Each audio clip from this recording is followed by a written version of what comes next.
kalau Bapak Ibu amati nanti denyut jantungnya itu lebih cepat biasa. Ya, lebih cepat. Kemudian pencernaannya juga bermasalah. Ya, jadi ada anak-anak tertentu yang misalnya kalau habis makan nggak lama pup, ya, atau malah cenderung dia ke arah diare. Ya, ada anak-anak yang lain justru terjadi konstipasi, maksudnya sulit buang air. Kenapa begitu? Karena biasanya anak-anak istimewa ini sulit makan sayur. Ya, mungkin Ibu ya, pasti anak-anak istimewa ini sulit makan sayur. Nggak suka, sulit. Nggak bisa. Ya, dia ikan mungkin mau, telur mau, ya telur. Tapi kalau dikasih sayur, dilepek. Ya. Jadi orang tuanya harus pandai menyiasati, ya. Jadi sayuran, buah itu di jus. Jadi untuk nutrisi sayuran dan buahnya di jus sehingga anaknya itu suka. Ya, nah, walaupun mungkin minumnya harus terukur ya, misalnya sehari berapa gram begitu ya, sayurannya bagaimana, buahnya bagaimana. Terus tidak semua buah dan tidak semua sayuran juga diperbolehkan nih untuk anak-anak istimewa. Ya, jadi ada buah-buahan yang misalnya dia mudah berubah warna, ya, atau buah-buahan yang terlalu manis, itu jangan diberikan kepada anak-anak istimewa. Ya, misalnya seperti yang mudah berubah warna, pisang, pepaya, ya. Yang terlalu manis apa? Ya. Buah naga nggak manis. Melon, jambu. Ya, yang terlalu manis itu jeruk, lengkeng, mangga, jangan tuh ya. Yang begitu jangan. Jadi beri buat anak-anak itu yang aman, antara lain seperti buah naga, pir, ya. Nah, itu buat anak-anak istimewa. Jadi jangan yang berubah warna, jangan yang terlalu manis. Karena manis itu akan menghasilkan kalor, ya, energi. Ya, kelebihan energi itu yang membuat dia jadi nggak bisa diam. Ya, jadi itu harus dikurangi supaya energi yang ada pada anak itu tidak berlebihan. Itu sekedar pengantarnya, Bapak Ibu. Oke. Nah, ada beberapa fenomena ya anak istimewa. Ya, yang pertama ini yang banyak juga terjadi di masyarakat kita, ini adalah Down syndrome. Ya, Down syndrome. Down syndrome ini gejalanya seperti apa nanti kita bahas.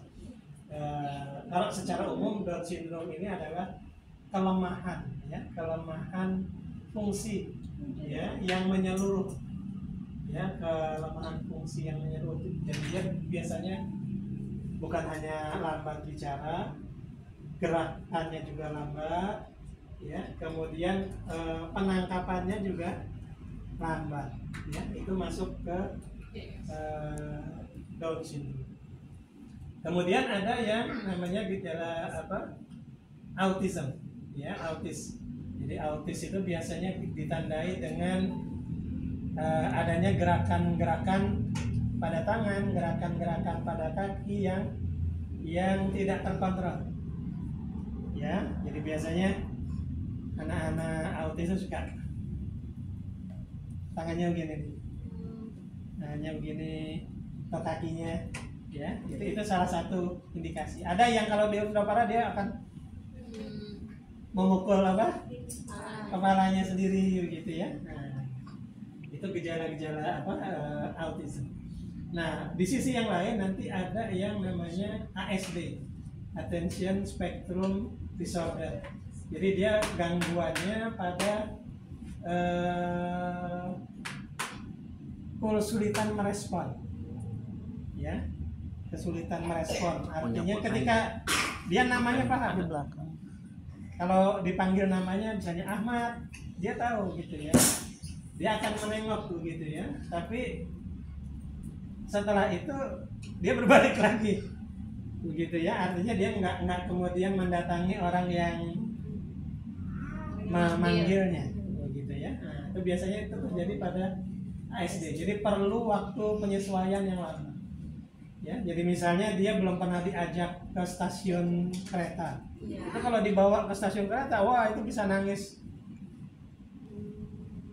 Untuk menyesuaikan itu kita harus berkali-kali dulu ke stasiun kereta supaya dia terbiasa. Kalau dia udah terbiasa, udah aman. Begitu ya. Itu terjadi pada anak ASD biasanya. Kemudian ada yang namanya ADHD. Nah, ADHD ini sering orang menyebutnya hiperaktif, ya, hiperaktif, nggak bisa diem, ya. Nah, pada anak ADHD ini sebetulnya yang lebih banyak terganggu adalah keseimbangannya. Kenapa dia nggak bisa diem? Sebetulnya karena dia nggak seimbang. Dia nggak bisa berdiri atau duduk dengan tenang karena keseimbangannya terganggu. Nah, kemudian ada yang namanya ADD. ADD itu dia hampir sama dengan yang ADHD, cuma dia cenderung pasif. Dia nggak hiper. Bukannya apa, kalau yang ADHD kan nggak bisa diam. Kalau yang ini cenderung diam, ya, cenderung dia apa? Pendiam, ya, tapi bukan berarti Down syndrome, ya. Nah, yang agak ringan mungkin speech delay.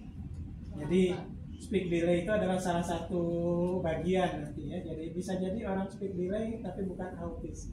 Bisa jadi dalam satu anak itu dia autis juga, ADHD juga, speech delay juga, gitu ya. Jadi ada beberapa gejala bisa jadi satu. Ya, speech delay itu kemampuan apa? Berbicaranya. Kemudian yang terakhir yang cukup unik adalah masalah apa, anak-anak indigo. Jadi indigo itu bukan keistimewaan.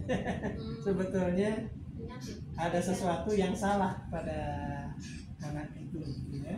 Jadi kalau bapak ibu punya alat apa KWD itu ya, mungkin Sifu Oktra sering mendemonstrasikan ya penggunaan apa KWD.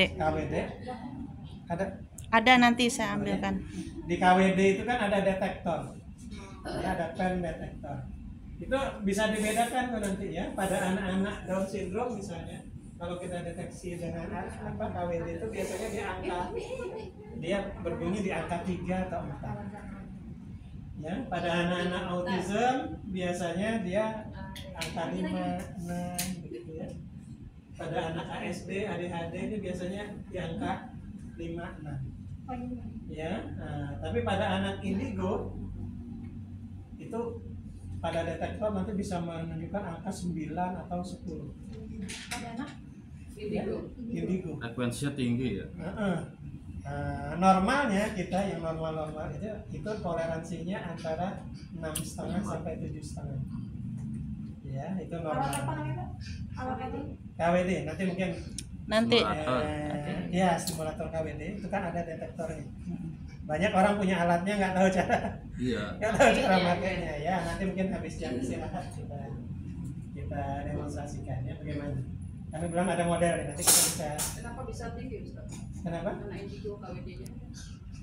Pertanyaannya. Iya. Kenapa anak indigo bisa tinggi? Pak, Frekuensi ini. frekuensinya Iya. Lebih tinggi ya. di atas normal. Seperti binatang gitu. Ya, Punya kecenderungan. di atas normal. Jadi itu kurang bagus juga ya. Oke ya. Nah, apa penyebab